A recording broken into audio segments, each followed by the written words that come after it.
لله وحده والصلاة والسلام على من لا نبي بعده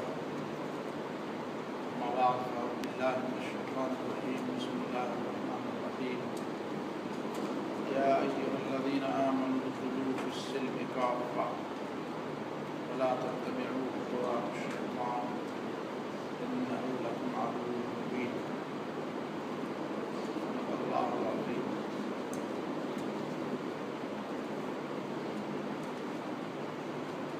یہ جو آیت میں نے تلاوت کی اس کا ایک خاص پس منظر ہے. کچھ لوگ جو یہودیت سے طائب ہو کر مسلمان بنے تھے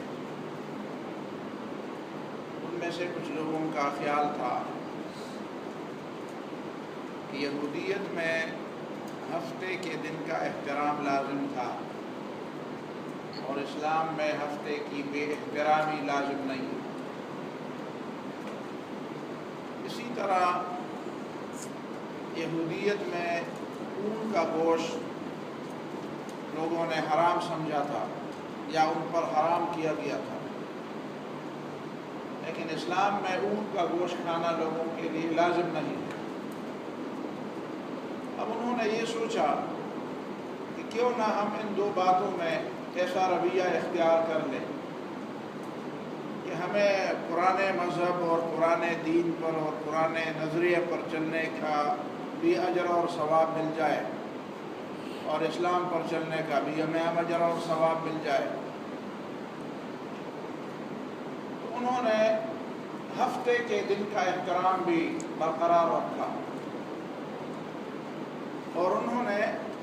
اونٹ کے گوشت کھانے سے بھی اپنے آپ کو بچائے رکھا. اسی پر یہ آیت نازل ہوئی یا ایھا الذین آمنوا ادخلوا فی السلم کافہ، اے وہ لوگوں جو ایمان لائے ہو اسلام میں پورے کے پورے داخل ہو کر. اب یہودیت کو چھوڑ کر اسلام اپنانا اور اسلام میں داخل ہونا یہ بالکل ایک کیمپ کو چھوڑ کر ایک دوسرے کیمپ میں چلا جانا ہے. اب ظاہر بات ہے کہ وہ پرانے کیمپ والی ساری چیزیں اگر وہ ٹھیک تھی تو پھر ان کو چھوڑا کیوں؟ اگر وہ غلط تھی تو جب بنیاد ہی غلط تھی تو پھر ان میں سے کچھ باتوں کو چھوڑنا اور کچھ باتوں کو اپنائے رکھنا یہ کیا معنی رکھتا ہے؟ جاہلیت جب ایک نظریہ جاہلیت کا نظریہ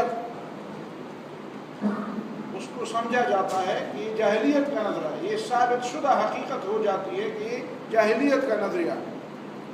اب وہ جاہلیت کی کچھ باتیں چھوڑنا اور کچھ باتیں اپنے آپ. اب اسلام میں یہ باتیں اس کی کوئی گنجائش نہیں ہے کہ ایک آدمی مسلمان ہو کر بھی دوسرے ادیان اور دوسرے مذاہب کچھ باتوں کو اچھا سمجھ کر کے اسلام میں بھی اس کو اپنائے. اسی سے تو جاہلیت کا راستہ کھل جاتا ہے. دین کے اندر یہ پیوندے لگانے اسی سے تو بدعات جنم لیتی ہے، اسی سے تو دین کا حلیہ بگڑ جاتا ہے. اسی وجہ سے اللہ تعالیٰ نے فرمایا کہ نہیں، اسلام میں پورے کے پورے داخل ہو جاؤ. جو چیز اسلام میں ضروری ہے اس کو ضروری سمجھو، جو چیز اسلام میں ضروری نہیں ہے اس کو ضروری مت سمجھو. دوسرے ادیان کی طرف نہ دیکھو. جب صراط مستقیم کو تم نے پا لیا ہے اب اسی صراط مستقیم پر جاتے ہوئے ادھر ادھر دیکھنے سے کوئی فائدہ نہیں ہوگا. ادھر ادھر وہ لوگ دیکھتے ہیں جن کے بارے میں جن کے دلوں میں شک ہوتا ہے کہ جس راستے پر میں جا رہا ہوں یہ راستہ ٹھیک بھی ہے کہ نہیں ہے، اور کیا اس کے علاوہ بھی کئی راستے ٹھیک ہو سکتے ہیں. اسی لیے تو قرآن نے دوسری جگہ فرمایا کہ جو لوگ ایمان لائیں ثم لم يرتابوا ان الذين آمنوا بالله ورسوله ثم لم يرتابوا وجاهدوا بأموالهم وأنفسهم في سبيل الله. ایمان ان لوگوں کا معتبر ہے جو ایمان لانے کے بعد اپنی اس بات میں شک نہ کرے. ایمان تو اسی لیے کہتے ہیں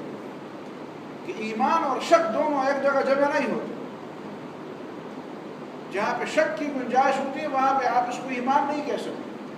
ایمان کا مطلب ہے کہ آپ شکوک اور شبہات اور ظنیات گمان، اٹکل، تخمین، اندازے، یہ ساری باتوں کو تم چھوڑ چکے ہو۔ ایمان تو علم کی دعوت دیتا ہے۔ سورہ نجم میں کئی بار قرآن نے یہ بات کی تذکرہ ان الظن لا یغنی من الحق شیئا۔ گمان وہاں پہ کام نہیں کرتا جہاں پہ علم کا کام ہوتا ہے۔ علم کی جگہ گمان کسی فائدے کی چیز نہیں ہے۔ تو یہ وہ بنیادی بات تھی۔ اسلام میں پورے کے پورے داخل ہو جاؤ۔ اب ہمارے مسلمانوں کی یہ مشکل ہے کہ ہم اسلام میں بھی داخل ہوئے ہیں اور کچھ اسلام کے ساتھ ہم نے کئی اور چیزوں کو بھی ملایا ہوا ہے۔ کچھ ہماری روایات ہیں، کچھ ہماری ثقافتیں ہیں، کچھ ہماری پسند و ناپسند ہے،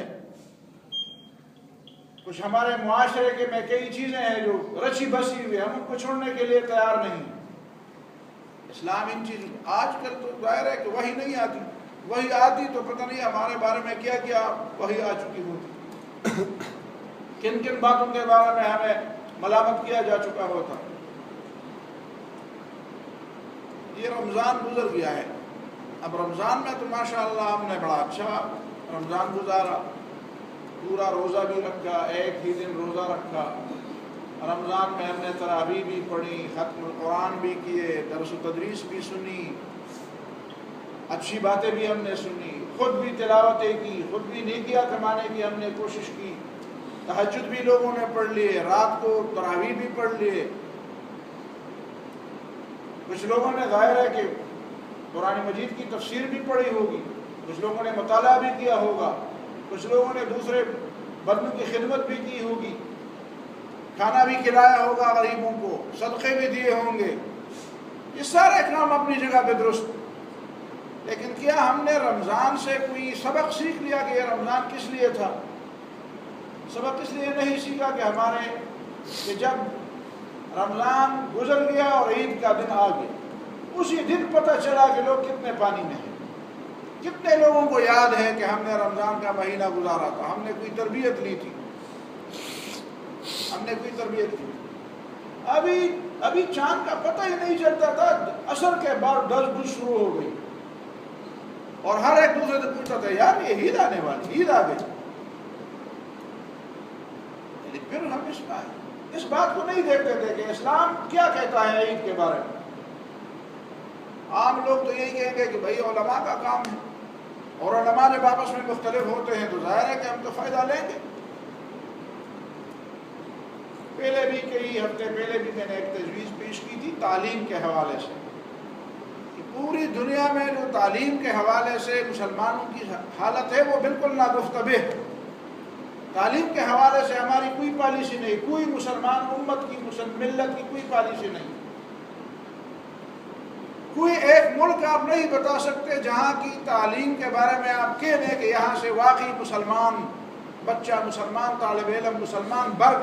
بن کر ایک آدمی نکلتا ہے، طالب علم مسلمان بن کر نکلتا ہے، اور واقعی اس بات کی ضمانت ہے کہ وہ تعلیم دی جاتی ہے وہ اسلامی تعلیم ہے، اسلام جس تعلیم کے بارے میں بات کرتا ہے۔ کوئی ایک ملک ایسا نہیں۔ ٹھیک ہے کچھ لوگوں میں تھوڑا بہت فرق ہوگا، کچھ لوگوں میں کچھ چیزیں اچھی ہوں گی، لیکن کچھ چیزیں اچھی ہوں گی۔ حقیقت میں ایسا نظام تعلیم کسی ملک کے اندر نہیں جس سے واقعی ایک مسلمان طالب علم مسلمان بن کر نکلے، وہ اسلام کی تعلیم کے مطابق اس کی زندگی، اس کا عقیدہ، اس کا عمل، اس کا اخلاق، اس کا کردار، اس کی زندگی کی ترجیحات وہ اسلام کے مطابق۔ ایسی کوئی مثال نہیں ہے ہمارے پاس۔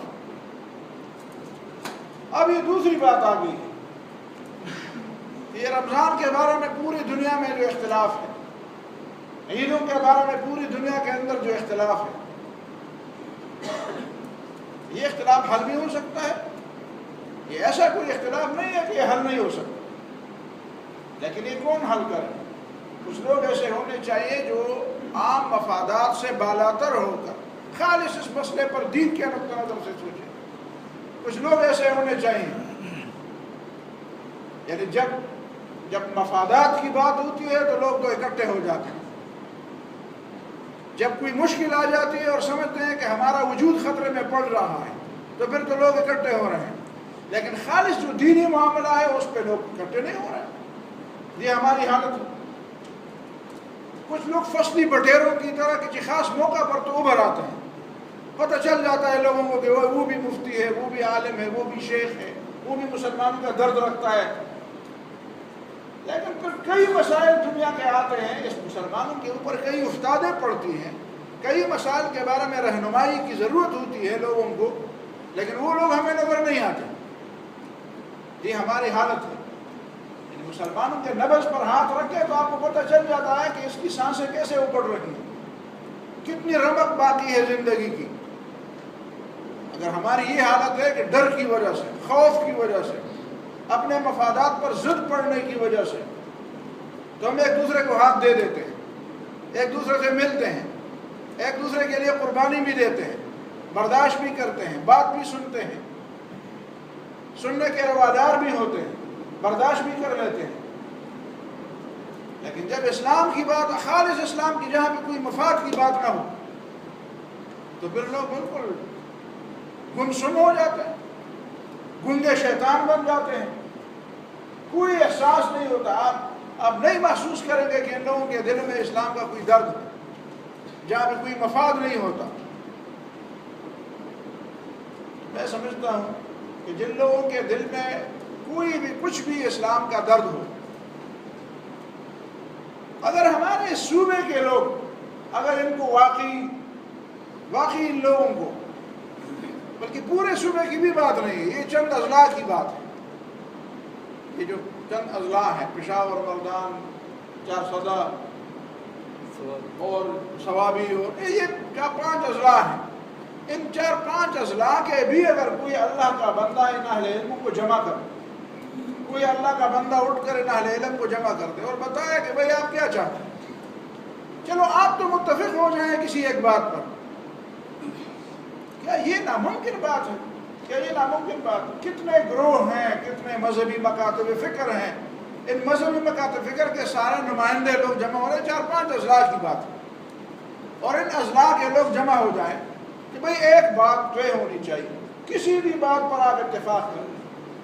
میں یہ نہیں کہتا کہ آپ اس بات پر اتفاق نہ کریں کہ سعودیہ کے ساتھ امید کر لیں گے، لیکن میں ایک بات تو بتا دوں گا کہ پہلے تو ہمیں یہ بتایا جائے کہ سعودی والے واقعی قرآن و سنت کے مطابق عید کرتے ہیں اور روزے رکھتے ہیں۔ یعنی ہمیں تو کئی دفعہ شرمندگی اٹھانی پڑتی، ابھی آپ نے دیکھ لیا یہ جو فٹ بال کا میچ ہو رہا تھا ادھر روس میں، اور ابھی ایک ویڈیو آئی ہے جرمنی سے، ایک طالب علم ہے وہاں پہ، اور وہ باقاعدہ دکھا رہا ہے کہ ایک دکان میں باقاعدہ بال پڑے ہوئے، فٹ بال پڑے ہوئے ہیں، اور ان فٹ بالوں پر مختلف ممالک کے جھنڈے ہیں، اور ان پہ کے اوپر ایک سعودی کا جھنڈا بھی ہے، اور ظاہر ہے کہ سعودی کے جھنڈے پر تو کلمہ ہے، اس پہ کلمہ بھی ہے، تو فٹ بال ہے کسی لیے، ظاہر ہے کہ اس کو تو پاؤں سے ٹھوکر مارنے کے لیے بنائی گئی۔ اب کسی کے اندر اتنی سکت نہیں ہے، اتنا وہ احساس مردہ ہو چکا ہے، دینی حمیت مردہ ہو چکی ہے کہ اس کمپنی والے سے کوئی پوچھ تو لے کہ آخر یہ کیا ہے۔ کچھ آداب بھی ہوتے ہیں، کچھ اقدار بھی ہوتے ہیں، کچھ اسلامی شاعر بھی ہوتی ہے، کچھ ان کا احترام بھی ہوتا ہے، عقیدہ بھی کوئی چیز ہے، اسلام بھی کوئی چیز ہے، کلمہ طیبہ بھی کوئی، اس کا بھی کوئی تقاضا ہے۔ ایک طرف ان کو دل میں رکھتے ہیں اور اس کے لیے سر دڑ اور جان کی بازی لگانے کی باتیں کرتے ہیں، اور دوسری طرف اسے لات بھی مارتے ہیں۔ تو جو لوگ اس سے بے خبر ہیں، اس سے تو وہ باخبر ہیں کہ ایک خطیب، اس خطیب کی ویڈیو بھی آپ کو میں دکھا سکتا ہوں کہ اس نے صرف اس بنیاد پر کہ جب وہیں پہ یہ بات ہو گئی کہ امریکہ والے سعودیہ سے مل کر وہ مسلمانوں کے لیے ایک تعلیمی نصاب بنائیں گے اور اسی نصاب کو پوری دنیا میں رائج کیا جائے گا، اور اسی پر ایک آدمی تنقید کرتا ہے جمعے کے خطبے میں، اور کس انداز سے اس کو پکڑا جاتا ہے گلے سے، اور کیسے اس کو پچھاڑ دیا جاتا ہے، کیسے اس کو ممبر سے گرایا جاتا ہے، کس سختی کے ساتھ، اتنا بھی صبر نہیں کیا جاتا کہ وہ اپنی بات کو تو پوری کر لے۔ بھائی مسجد سے اس نے کہ آسمان کے اوپر تو چڑھنا نہیں ہے، وہ کہیں جائے گا، مسجد سے باہر نکلے گا تو پھر آرام سے اس کو گاڑی میں بٹھا کر لے جاؤ جہاں پہ لے جانا، تو پھانسی پر چڑھانا چاہتے ہو تو چڑھا دو پھانسی پر۔ اور اتنا بڑا جرم ہے کہ اس نے بادشاہ کی مخالفت کی ہے۔ تو جہاں پہ بادشاہ کی مخالفت کا تو یہ انداز ہو کہ بادشاہ کی مخالفت کر لیں تو آپ کو ایک سیکنڈ بھی آپ کا انتظار نہیں کیا جائے گا، فوراً پکڑا جائے گا۔ لیکن بادشاہوں کا بادشاہ رب الارباب، جس کے سامنے سارے خدا جھکتے ہیں، جو جھوٹے خدا اپنے آپ کو کہتے ہیں وہ خدا بھی اس خدا کے سامنے جھکتے ہیں۔ ہارون الرشید ایک دفعہ گڑ گڑا کر حرم میں دعا مانگ رہا تھا، رو رہا تھا، تو وہاں کوئی عالم تھا، اس نے کہا اپنے بیٹے کو دیکھو، انظر الی جبار الارض کیف یتضرع الی جبار السماء، جو زمین پر اپنے آپ کو جبروت کی نشانی سمجھتا ہے وہ کیسے گڑ گڑا رہا ہے اس ذات کے سامنے جو آسمان اور کائنات کا رب ہے۔ اس رب کے سامنے تو بادشاہ بھی گڑ گڑاتے ہیں۔ اس رب کے اختیار میں تو ساری دنیا کی خدائی اسی کے اختیار میں ہے، اور اس کا حکم آ جاتا ہے تو پھر کسی کی بادشاہی نہیں رہتی، کسی کی قوت پھر نہیں رہتی۔ اب اس خدا کے بارے میں آپ کے ذہن کے اندر اتنا ہے، جو دنیا کی بادشاہی تھے اس کے بارے میں اتنی بات بولی اور اس کے زبان اور ناطقہ بند کر دیا جاتا ہے، میں سمجھتا ہوں اتنی بڑی بات بھی نہیں ہے۔ حرمین ہے ادھر پہ، ہم احترام کرتے ہیں، لیکن وہ جس طرح امام اقبال نے فرمایا نا کہ خوگر حمد سے تھوڑا سا گلہ بھی سن لیں، جو لوگ اس بات کے عادی ہیں کہ ان کی شان میں قصیدے پڑھے جائیں، وہ ذرا اس بات کو بھی سن لیں نا کہ لوگ کیا کہتے ہیں آپ کے بارے میں۔ یہ خدائی کا دعویٰ صرف نہیں دیتا لوگوں کو، تو ہمارے یہاں کچھ لوگ صرف عقیدے کی بنیاد پر ہم نے تو سعودیہ کے ساتھ عید اور روزہ رکھنا ہے، بھائی سعودیہ کے ساتھ کر لیں، لیکن پہلے وہاں معلوم تو کر لیں کہ سعودیہ میں کیا حالت ہے، وہاں پہ روزہ واقعی اس انداز سے رکھا جاتا ہے جس طرح شریعت کی تعلیمات ہیں، واقعی عید اسی طرح کی جاتی ہے، کوئی شورٹی ہے اس بات کی، کوئی یقین ہے، کوئی یقین دہانی کرا سکتا ہے؟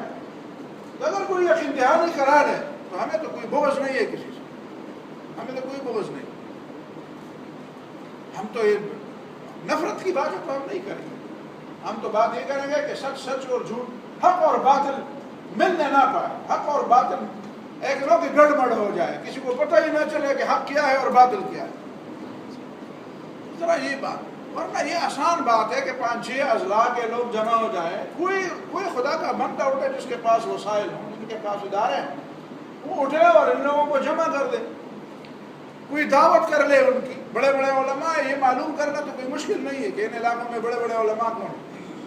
اور ان کو جمع کر دے، ان کو کہہ دے کہ جولی بچائے کہ خدا کے لیے تم ایک بات پر متفق تو ہو جاؤ، ایک بات پر متفق ہو کر معلوم کر لو، تاکہ یہ لوگ مذاق نہ بنائے عید کو۔ یہ کیسا مذاق بنا ہوا ہے؟ عام طور پر لوگ سمجھتے ہیں کہ اہل علم کے اور علماء کے ہاتھ میں یہ ایک چھوٹا سا اختیار ہے، یعنی وہ روزے اور اس کا اختیار، تو نماز